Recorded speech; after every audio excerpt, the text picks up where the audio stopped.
Ready to start your keto or carnivore journey, but don't want to break the bank on ribeyes?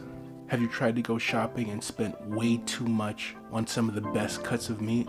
So I'm here to give you a few tips on how to save some money, get the best tasting meat, and enjoy every minute of your keto journey.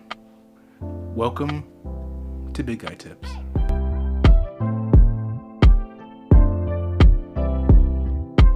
Before we begin, once again, I want to say what's up. It's Aaron, the big guy himself, and if you find this information helpful, please do me a favor and leave a thumbs up or subscribe or share this if you want to. Anyway, now to get to the task at hand, how to save money doing a keto or carnivore diet. I've done both for quite some time and it can be hella expensive. Meat prices are just going through the roof. Even certain vegetables can be ridiculously priced. I once bought one avocado for $2. I haven't bought avocado in a while, so I don't think the prices changed too much, but it's crazy. So here's a few tips on how to save some money. Most people like to buy the most juiciest, expensive cuts of meat, the ribeye. It's delicious. It's the best meat you can buy on a keto or carnivore diet by far. The fat ratio is pretty much perfect. It's juicy, and if you know how to make it right, oh my god, it's crazy. But if you don't want to buy ribeye, first off, you can easily get chuck roast. Chuck roast is a bigger cut of meat. You can actually cut it down to multiple pieces, eat it for multiple times a day if you want. It's going to be much cheaper. It runs about $4 to $5, maybe upwards to $6 a pound versus $11, $12, $13, even $15 a pound for ribeye. So chuck roast, just look it up. If you're not opposed to eating fattier cuts of chicken, I always recommend chicken leg quarters. They're fatty, they're juicy, they're a little disgusting to some people. I personally like it. I don't even clean off the fat. I just put it in the oven, cook it up for God knows how long, and take it out, and it's delicious.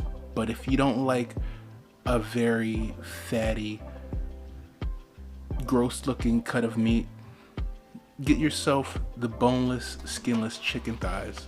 It still has plenty of fat on it, but you also want to add olive oil, like I always say, or add butter to it, or make sure you eat it with a fair amount of fat with your meal.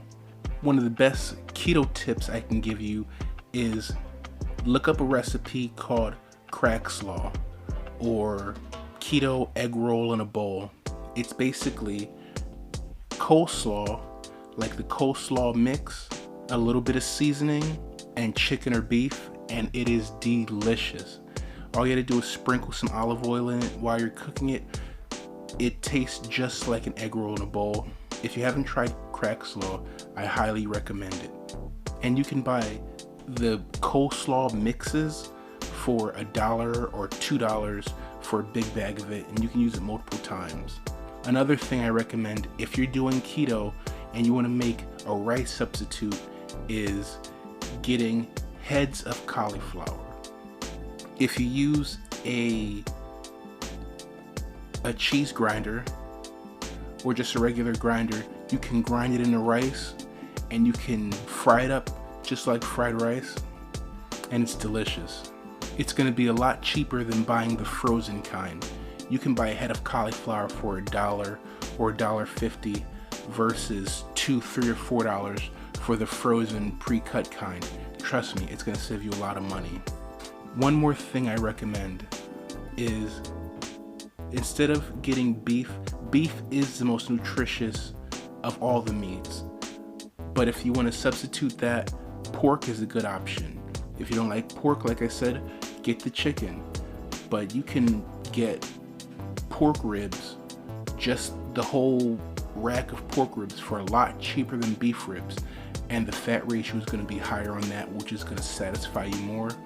You can always get a good sugar-free barbecue sauce. My personal favorite is G. Hughes barbecue sauce. It's delicious. Some people say it's too sweet. but they have like 15 flavors by now, so just try it out. Cheeky's barbecue sauce. I'm not a sponsor, I'm just telling you what worked for me. And the absolute best way to save money is going to be a crazy one. Try fasting for a day. Try fasting for 2 days. Save yourself some money. What I've been doing is I've been employing alternate day fasting, which is fasting every other day, which saves me tons of money. I save at least $25, $30, $50 a week just by eating every other day.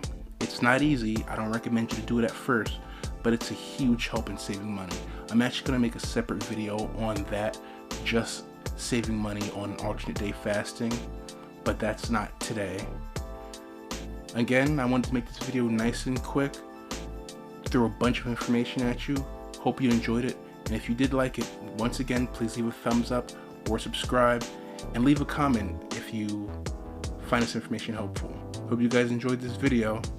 See you guys later. Peace.